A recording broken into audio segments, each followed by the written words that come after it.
It's morning again. That same gnawing feeling in the pit of my gut. Like an aching emptiness, but it's not hunger. God knows it's not hunger. I feasted all last night, and this late morning sun reveals the litter of endless revelry. Roasted goat, honeycomb, gems of pomegranate stain the palace floor. What is this insatiable hunger that I have? I have everything, and yet nothing satisfies. It's like an itch in the back of my brain. God, I'd spend my whole kingdom just to scratch it. There must be something more. What's this? A letter must have come this morning from Melchior. That old fool.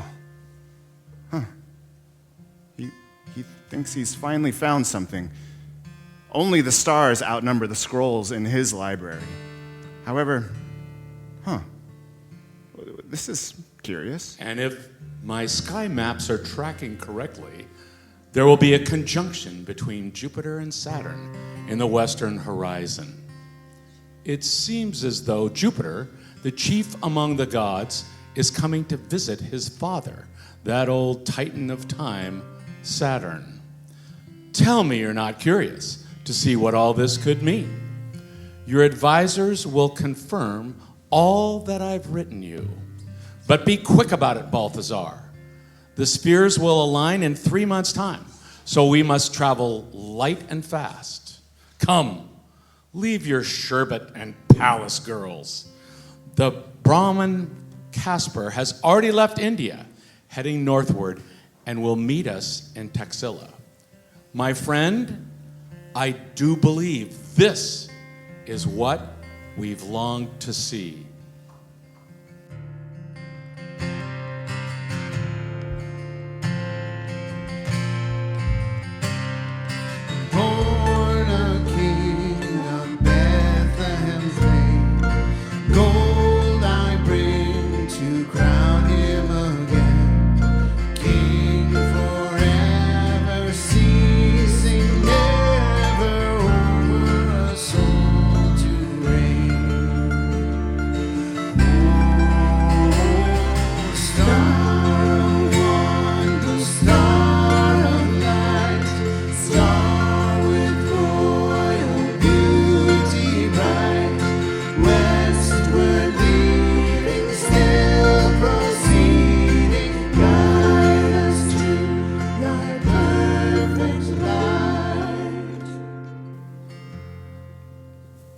Jesus was born in the village Bethlehem, in the territory of Judah. This was during Herod's kingship. A band of scholar kings, Zoroastrian magi, arrived in Jerusalem from the east. They asked around, "Where can we find and pay homage to the newborn king of the Jews? We observed a star that signaled his birth. We're on pilgrimage to worship him." When word of their inquiry got to Herod, he was terrified. And not Herod alone, but most of Jerusalem as well. Herod lost no time. He gathered all the high priests and religion scholars in the city together and asked, "Where is the Messiah supposed to be born?" They told him, "Bethlehem, Judah territory. It's here in the prophet Micah's scroll. See? It's you, Bethlehem, in Judah's land, no longer bringing up the rear. From you will come the leader who will shepherd my people, my Israel." Herod then arranged a secret meeting with the Magi from the east. Pretending to be as devout as they were, he got them to tell him exactly when the birth announcement star appeared. Then he told them the prophecy about Bethlehem and said, "Go, find this child, leave no stone unturned. As soon as you find him, send word, and I'll join you at once in your worship." They set off. Then the star appeared again. The same star they had seen led them on until it appeared to hover over the place of the child. They could hardly contain themselves. They were in the right place. They had arrived at the right time. This is the place. The heavens do not lie. And how on earth do you know that? That star could be over any one of these hovels in this backwoods town. But I can hear the cry of the child now, Balthazar. Let's see for ourselves. Can you not recognize royalty when you see it? It's why we've come. Is it? Have I never seen a baby before? This trip has cost me a fortune. And for what? Good. May the Holy One strip you of your fortunes. It's the one thing you lack. And what is it you're missing out on back home? The construction of the next monument to celebrate your greatness? Look, something beyond our doing is happening here. Something beyond our expectations. And the Holy One has guided us to this moment. What else should we do but to pay homage? I've brought gold with me. I thought it fitting for a king. Caspar, what about you? What did you bring? Me? I hear they burn frankincense day and night in the Jerusalem temple. It's supposed to carry the prayers of the worshipers to their God, Yahweh. I thought, yes, he could be a king, but he could become a priest too. The one to link arms between us and the Holy One. So, I brought frankincense. What about you, Balthazar?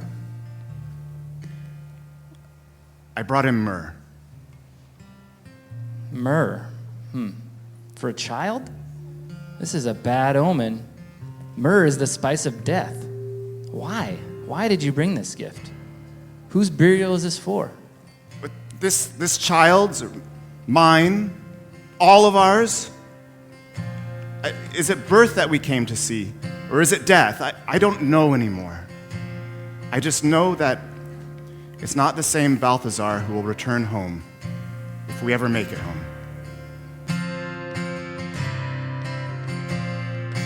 Frankincense to offer heaven, incense owns a deity nigh, prayer and praising voices raising, worshiping God on high. Oh, star of wonder, star of light, star with royal beauty bright, westward leading, still proceeding, guide us to thy perfect light. They entered the house and saw the child in the arms of Mary, his mother. Overcome, they kneeled and worshiped him. Then they opened their luggage and presented gifts: gold, frankincense, myrrh. In a dream, they were warned not to report back to Herod. So they worked out another route, left the territory without being seen, and returned to their own countries. I take my leave now. I'll turn my caravan south from here. With any luck, the mangles will be in season by the time I'm home. I bid you farewell, Melchior and Belshazzar. Thank you for the journey. Caspar, what do you think will happen back in Jerusalem? What happens when power is always held by sacred, insecure men? The people will suffer. And what of the child? What will happen to the child? Only the Holy One knows. Israel's wise ones once wrote, "It is the glory of God to conceal a matter, but to search out a matter is the glory of kings." Is that from a new scroll you've acquired that will soon be added to your library? How did you know? Some things never change, old friend. Some things never change. And you, Balthazar, Will you be home in time to dedicate your new monument? I'm afraid not. Last night, I noticed something new in the heavens. A guiding star? Yes, a guiding star. So what do you two say? Are you up for a new adventure? See? Some things do change. Myrrh is mine, its bitter perfume breathes a life of gathering bloom. Sorrowing, sighing, bleeding, dying, sealed in the stone-cold tomb. Oh, star of wonder, star of light, star with royal beauty bright, westward leading, still proceeding, guide us to thy perfect light. What has the power to truly change us? Resolutions are often fleeting because they rely upon the strength of our willpower or the dread of guilt. But what has the power to truly change us? For the Magi, two things were essential. First, it was the journey that changed them. They were led by a guiding star and the trust that it would mean something, even if they didn't know what it was, and the trust that it would mean something. So instead of making a resolution this year, we want to invite you to find a guiding star word, a word that will guide you through your journey of 2023 and all the unknown paths before you. While we sing this next song, you can find your star word in one of three ways. One way is you can come up to this table here, and you can pick a star word. There's a variety of them on the table. Another way, if you would like AI to tell you what your star word is, you can head over to the screen over here, and there is a star word generator that you can use. And finally, the third method, if you already know what your star word is, on the table next to the screen, there are some blank cards, and you can write your star word in there. If you are worshiping at home, go to the bulletin page to find the link for the random star word generator and write your word down. You know, I forgot to put that in there, so we'll get it in there.